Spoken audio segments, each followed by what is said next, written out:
Hello, and welcome to the Kathleen Spracklin Podcast. I'm a woman on a mission to help you get the Zettelkasten of your dreams on your work table beside you.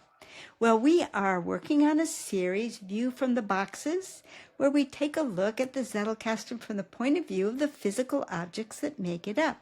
Well, this is our second episode on the index. Yesterday, we explored some of the different reasons why you might want an index, including some that aren't so obvious. And today we're going to talk about what goes into an index. And this time it's not just going to be how I do it. I'm going to share with you how some others also do their indexes so that you have some choices. I like mine because I picked it, but it wouldn't be fair of me to not share the choices that other people have made for obviously valid reasons. So that will give you some kind of a perspective for how you might want to make your index when you're ready to start doing your Zettelkasten, or any changes you might want to make to the way you're currently doing your index if your Zettelkasten is already underway. So without further ado, come on over to the down-facing camera and let's talk about ideas for how you might organize your index. See you over there. Just about everyone will start you off with a set of file cards that are given each of the letters of the alphabet, A all the way to Z. And you'll be filling out keywords onto these cards. Soon you'll probably want to get a set of dividers because that will just make it a whole lot easier to access your individual cards. And this goes for just about everyone's Zettelkasten as your starting point, except for one person. And that one person is Victoria Crowder. She'll start you out with an alphabetic set of dividers. And no, she doesn't use them like your card dividers. Nuh-uh, she actually writes her index entries right on the page of the alphabet character that it belongs to. She loves having the bird's eye view that seeing a whole page full of information gives her. She then takes the divider pages and hole punches them for a discbound system so that if she has additional relevant information, she can punch a card and include it right in with her existing index. I think that's the most clever way that I've yet seen anyone do it. And although I've purchased my set of dividers and have had them for some time, I haven't yet tackled that method. I'm thinking I might want to try that for my novel that I'm kind of writing off and on in the background. As soon as her book, Zettelkasten for Fiction Writers, comes out, oh, I can't wait. If you would like to get on Victoria's waiting list for Zettelkasten for Fiction, check out the link in the show notes. Okay, here's an example of Scott Shepper's way of doing it, and this is very common. I would say this is probably the single most common way of handling the index.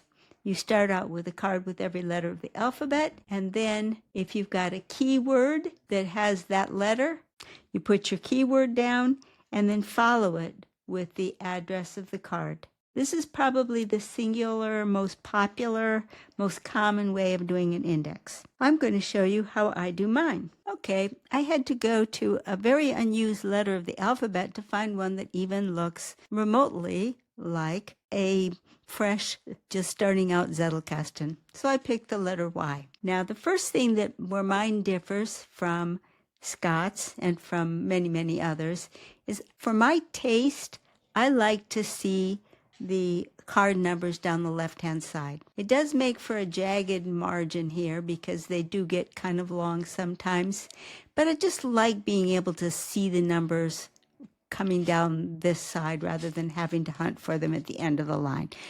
That's just taste, whatever you like better. And for the longest time, I was writing my card numbers in blue and then switching to black for my text.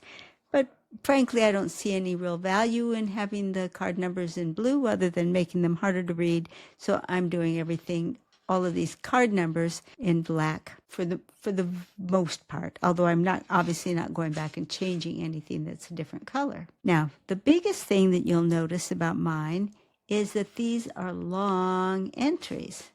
I like to put the entire tagline that, remember from the main cards that we showed last time?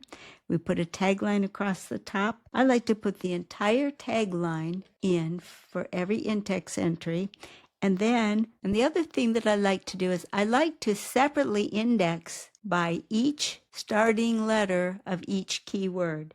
Thus, in this case, for keeping possession of yourself, under Y for yourself, but also here it is on K for keeping possession of yourself, and you'd also find it under P for keeping possession of yourself. Now, what are these strange red markings? Well, like most people who keep a Zettelkasten, when I find that I'm using the same word multiple times, I promote that word to a card of its own. And the rule of thumb that I use is if I were about to add another entry with the word yes in it, I'd say, oh, come on now, that's 3 yeses. It's going to get a card of its own. So 3 and up. So indeed, here's that card, yes. And I took this line, my yes directs me, not my feelings.